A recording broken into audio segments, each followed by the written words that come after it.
Hello everyone, this is Mrs. Gravenese, and I wanted to show you a follow-up lesson on 10.7, which was multiplying mixed numbers. This can be a tough skill, especially on more complicated problems, so I wanted to go over with you once more. Our first problem says 1 1/3 times 2/3. In this problem, I actually have a mixed number, 1 1/3, and a fraction, 2/3. In order for me to multiply these together, I need to change this mixed number into a fraction. To do that, I start with my denominator, 3, and I multiply it by my whole number, 1. 3 times 1 is 3.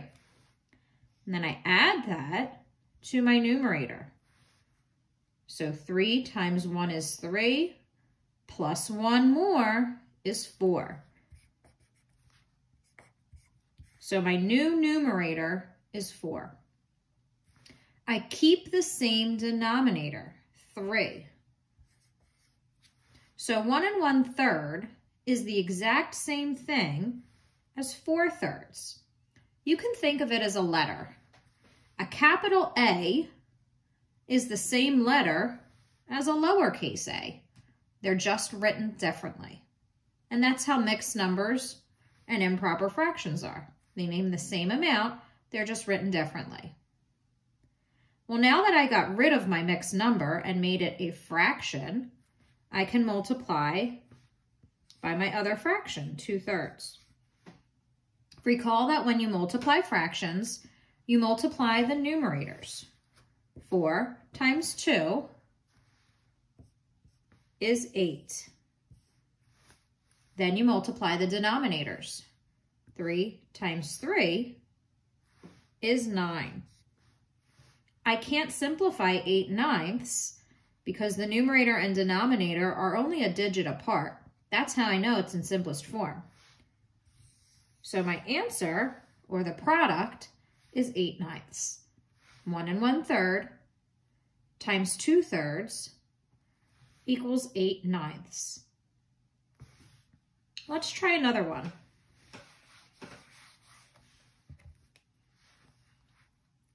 3 3/5 times 1/4.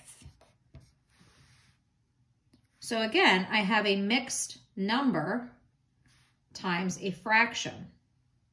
I must change this mixed number into a fraction. Do it with me. 5 times 3 is, 15. 15 plus 3, it's 18. So that becomes my new numerator. 18. Again, we did 5 times 3 is 15, plus 3 is 18. And then I keep my denominator the same. When you change a mixed number to a fraction, you make a circle. Down, up, and around. 1/4 is already a fraction, so I can keep it the same. Now we multiply. Numerators. 18 times 1. That's 18. And now multiply your denominator. 5 times 4. That's 20. So we get 18/20. Always ask yourself if you can simplify. Is there a times table that gives me an 18 and a 20? Your 2 times tables. That means I can divide 18 and 20 both by 2. Think about it. 18 divided by 2. That's 9. And 20 divided by 2. Yep, that's 10. So I get 9/10. 9 and 10 are just a digit away from each other, so I know it's in simplest form.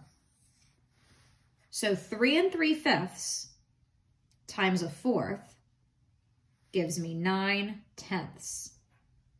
Now these two problems were a little less complicated. You're going to see other problems that are more complicated, and I'll show you those in another video. Thanks for watching.